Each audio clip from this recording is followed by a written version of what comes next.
Good morning. I'm Peter Milios from the Finance News Network. Stocks fell on Tuesday to kick off the first trading day of a holiday-shortened week, weighed down by a jump in crude oil prices.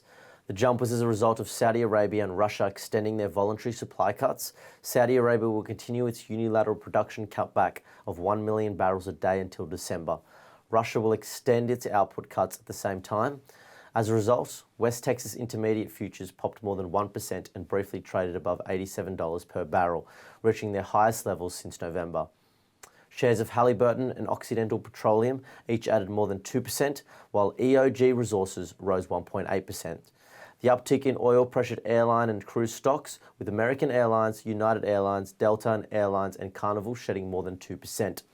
Looking more broadly, the Dow Jones Industrial Average lost 0.56%, the S&P 500 dropped 0.42%, and the Nasdaq Composite edged down 0.08%. Treasury yields also popped, straining risk assets. The yield on 10-year Treasury surged roughly 9 basis points to about 4.27%. Another hard-hit area included small and mid-cap stocks. The S&P Small Cap 600 sank nearly 3% for its worst day since February. The S&P Mid Cap 400 slumped about 2.3%, and the Russell 2000 fell 2.1%.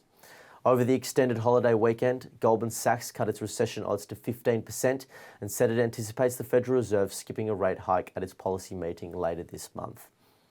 While this could be seen as good news for the market, investors have to contend with the seasonal effect in September, historically the weakest month for equities. To be sure, some technical indicators have given investors hope in recent days. In a sign of positive short-term momentum, the major indexes broke above their respective 50-day moving averages last week. And the dollar climbed to a 6-month high on Tuesday, while government bonds come under pressure.